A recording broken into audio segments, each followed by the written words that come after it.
All right, it is 6:30. We'll call the meeting to order, please, with the Pledge of Allegiance.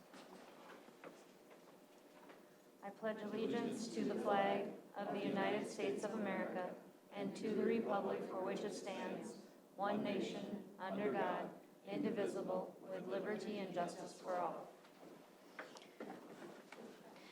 Good evening and welcome.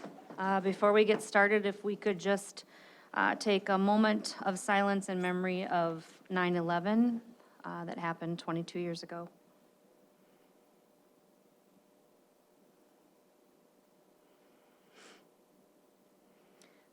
Thank you very much.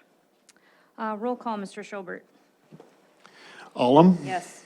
Odie, Saxer, Scott, and David is not here tonight.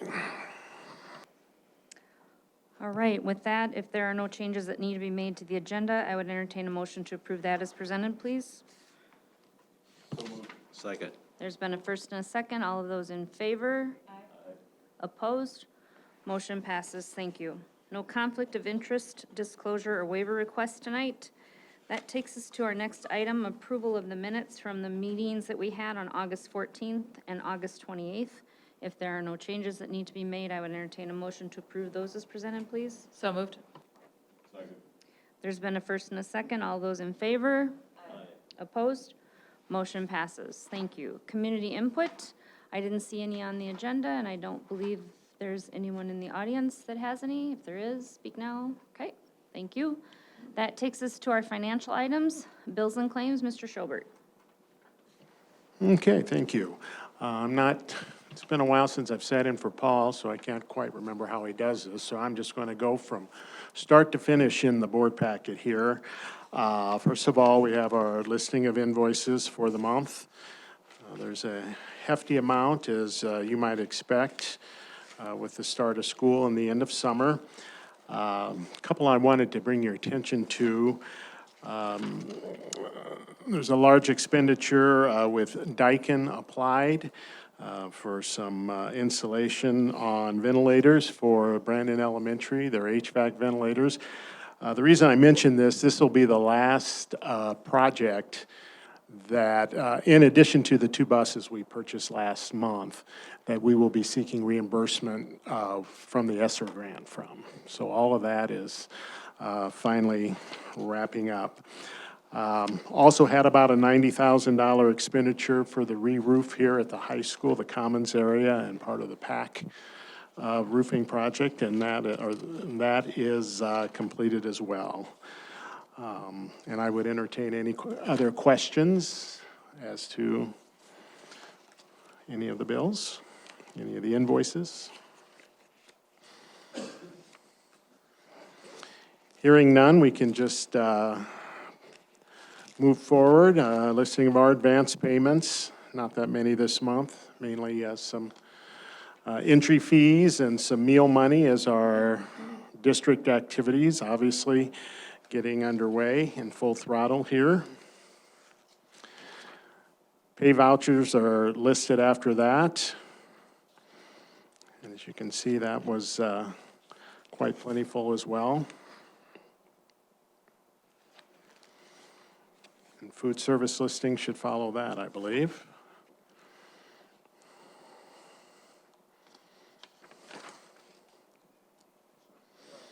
No questions, we'll go to the cash report. I I'm just sorry. got it. Sorry, nope, you're fine. If there are no questions, entertain a motion to approve the bills and claims as presented, please. So moved. Second? There's been a first and a second. All those in favor? Opposed?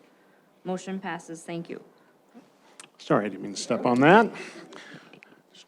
Just rushing through, I suppose. Okay.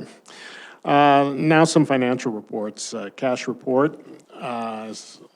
General fund started with a balance of $8,847,500.27.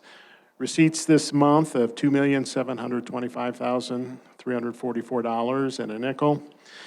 And the disbursements, a little bit more than the receipts this month, $3,054,239.30, leaving us with a general fund balance of $8,518,605.02. Likewise, if I could just run down capital outlay and special education for us, the beginning balance capital outlay, $1,608,098.09. Receipts this month, $26,833.60.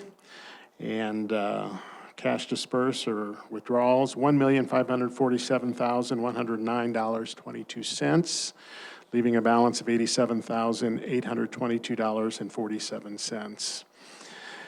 And lastly, the special education fund started the month with $620,000, I should say, 19.51 cents. $363,010.42 as receipts, $553,905.52 dispersed, leaving a balance of $1,429,124.41.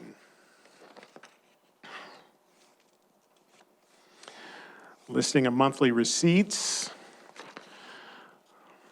for you. Gross receipts from our annual telephone gross receipts, just under $201,000 this year.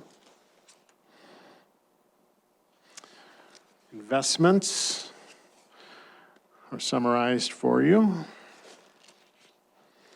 on the next page.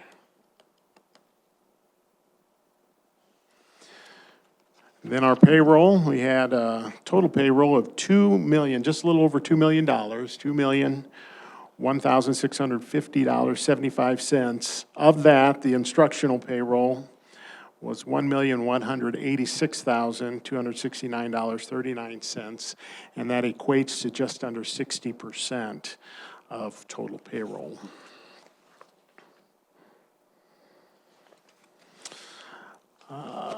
There is no food service financial statement. I don't think Paul usually includes those till it'll probably next month will be the first month that he includes that, because then we'll have really a full month of activity for CNS.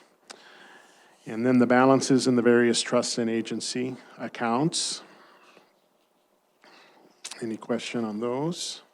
The deficit in the South Dakota Large School Group account, that is an account that we keep track of the lobby dues that the various schools throughout the state pay. And we were kind of the treasurer of that fund. And the bills went out this month. And we still had to pay our lobbyist her first contract installment. So that's why we're at a little bit of a deficit. But that should be wiped out as the dues will be coming in from the various school districts here in the next couple of weeks. I think that is it. Any questions? All right, hearing no questions, I would entertain a motion to approve the financial report as presented, please. So moved. Second. There's been a first and a second. All those in favor? Opposed? Motion passes. Thank you. Thank you, Mr. Schobert.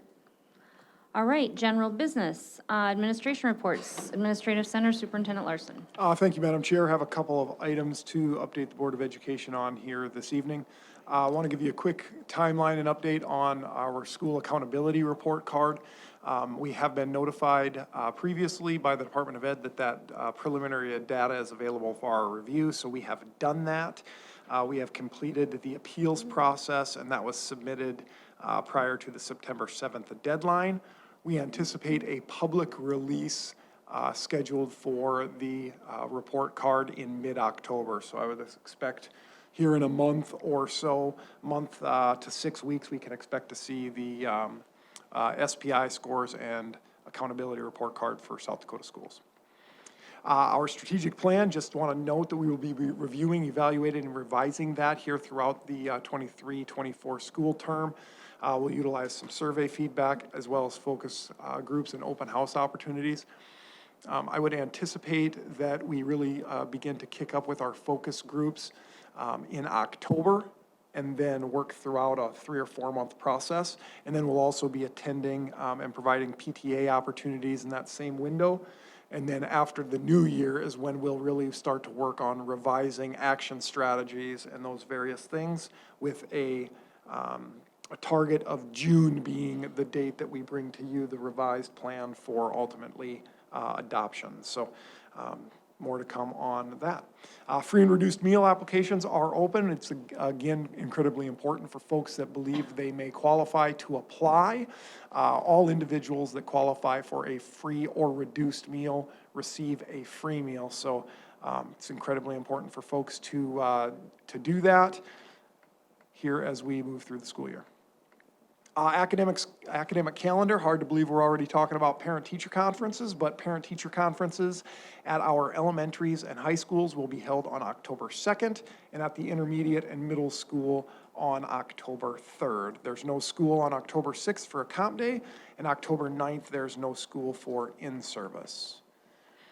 Enrollment count, this was as of last Friday at 3 o'clock. And then we received a phone call where 4 kids were going to enroll, so I think it might be back up to that 31 number as of to date, but that is still changing and will continue to change a little bit until the last Friday in September when our count date is finalized. Would just note that we are currently in the process of evaluating our budget and strategizing a plan to ultimately right the ship in the best way how for moving forward. So you can expect to see more information on that here in the near future, and certainly at upcoming meetings we will be specifying that respective plan for you. East Side Elementary School construction, and that is a floor plan that we're going to be taking a look at here a little bit later in the meeting. Just want to note that our bid process timeline, we're looking at releasing those documents in later November. We will have a December bid opening, and then we are looking to approve those respective bids at our January 8th Board of Education meeting. So been working with our architect on that respective timeline and how that's going to fit within engineering plans, their plans, as well as our plans and all of the holidays. So we've got a good timeline outlined for our bid process. Construction will begin in the spring of 2024, be under construction the entirety of the 24-25 school year with an open date of the fall of 2025. Would just note again, no additional tax burden is placed on our parents as we are funding this project through capital outlay certificates.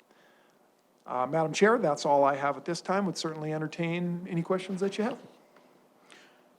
Forgive me, the enrollment with it being plus 27, maybe 31, was that up to like 65 and then it's dropped this low, or what were the numbers before school started? So before school started, the projected enrollment increase was 165 students.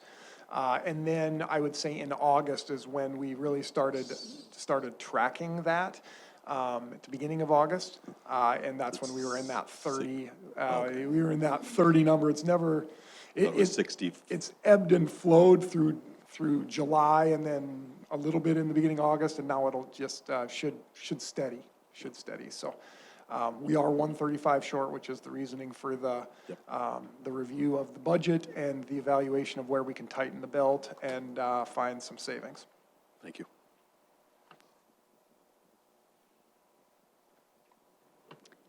Any other questions for Superintendent Larson? Thank you very much. Mr. Schobert, anything additional this evening? Okay. High school, Mr. Schleckaway?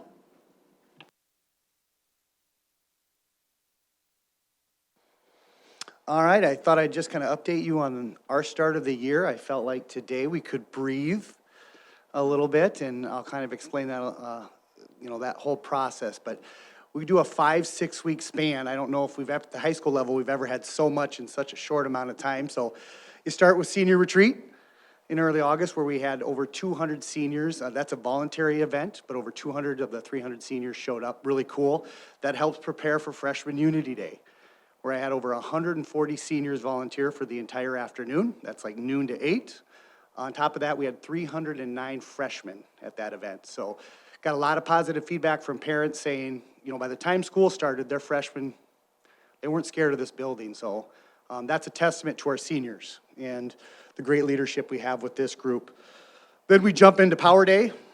Then we jump into school, and which led us right into pigskin. So a quick shout out to Mr. Frecking and his entire crew and all of our Booster Club reps and everybody that put that day together, or that whole week together to say, because my kids got to participate in 3-on-3 and dodgeball, and it takes a massive amount of people, and that was just an amazing event, which led us into no time off into homecoming, which we finished homecoming last week.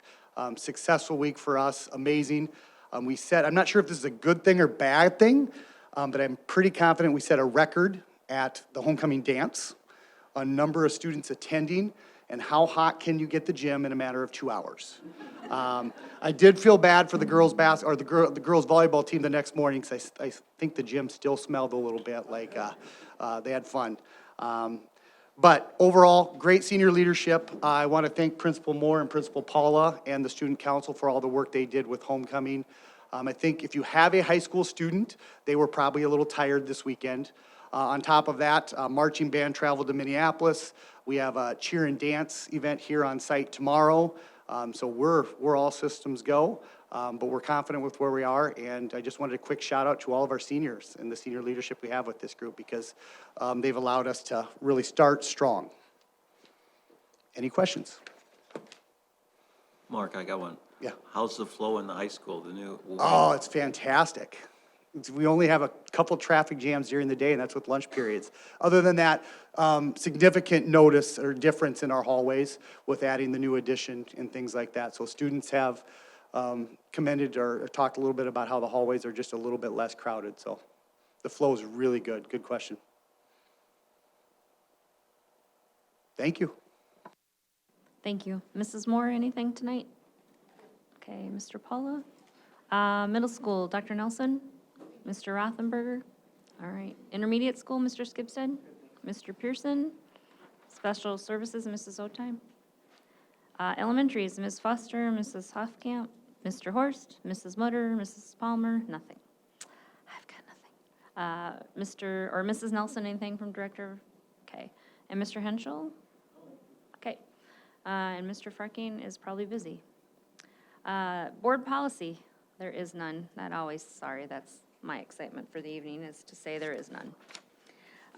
General business, that takes us to our first item, the Brandon Valley Eastside Elementary School Floor Plan Overview. This is a presentation only, no action will be taken. Thank you, Madam Chair. We'll just give you a high-level overview of the East Side Elementary construction project that is currently in the planning phases. I do not have the overall site plan for you. That is something that we will display and bring about here in a future meeting, but I would just give you a couple of items to note. So this is, you can see down on the handout, you can see the compass. So this is north. So this is the north side of our property.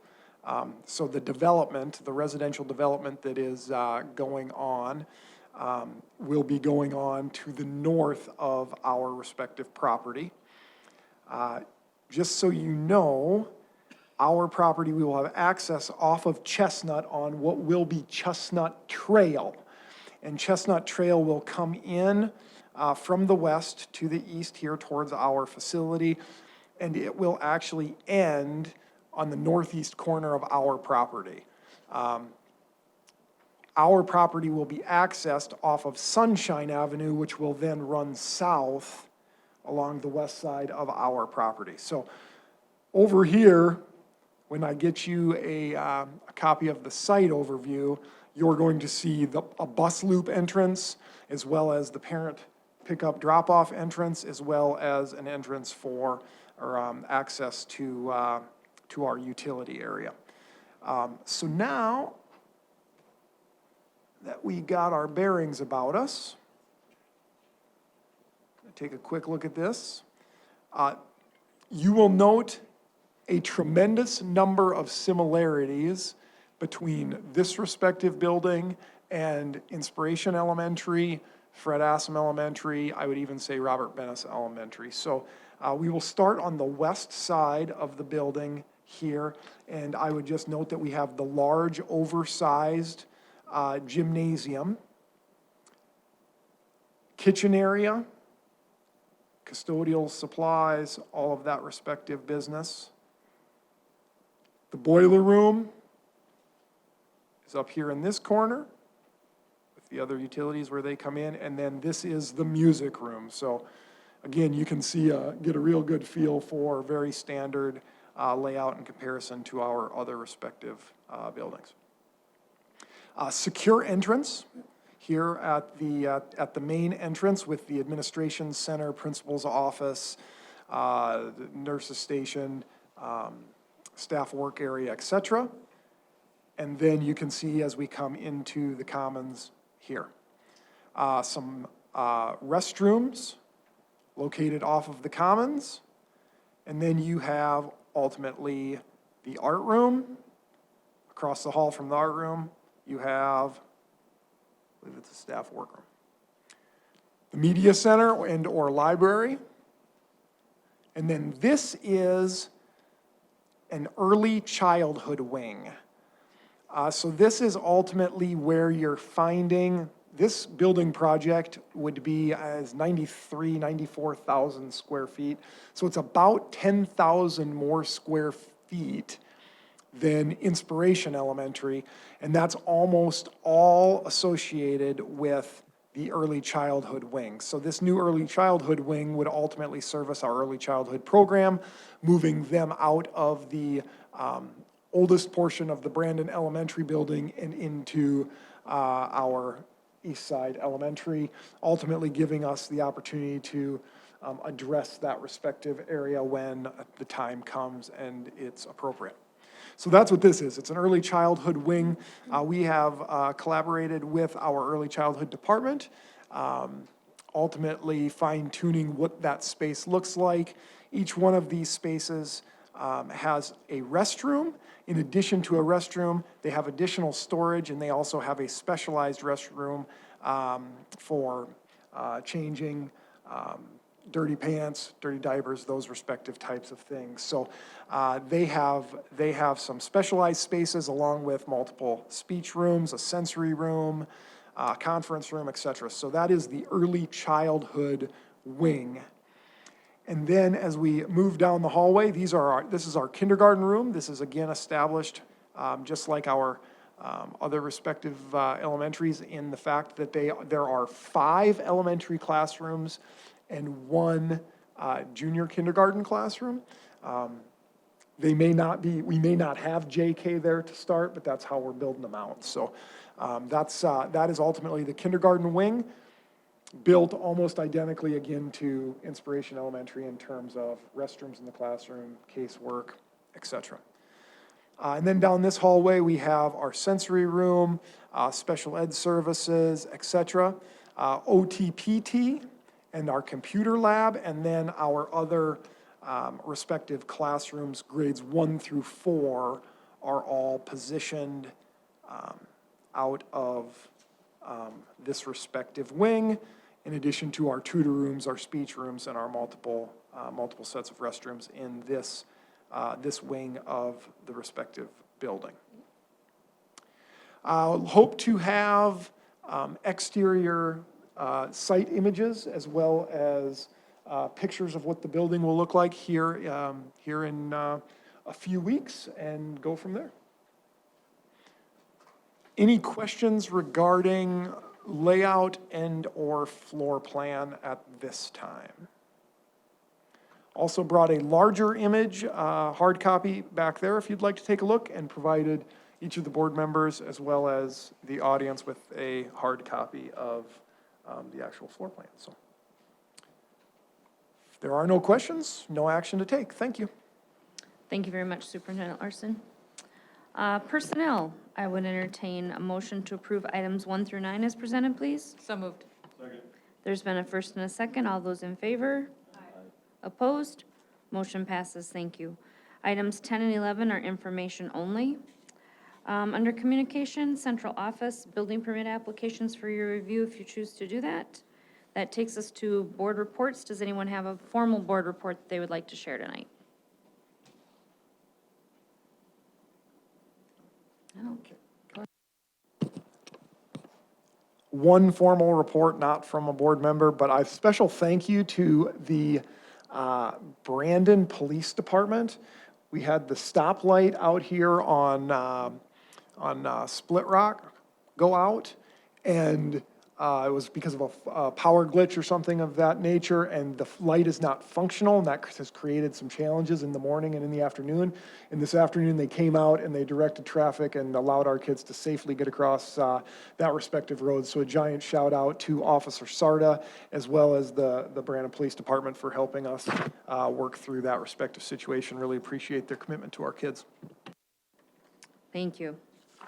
All right, if there are no other reports, looks like that takes us to the end of our agenda. I would entertain a motion to adjourn. There's been a first and a second. All those in favor? Opposed? Motion passes. Thank you very much for coming.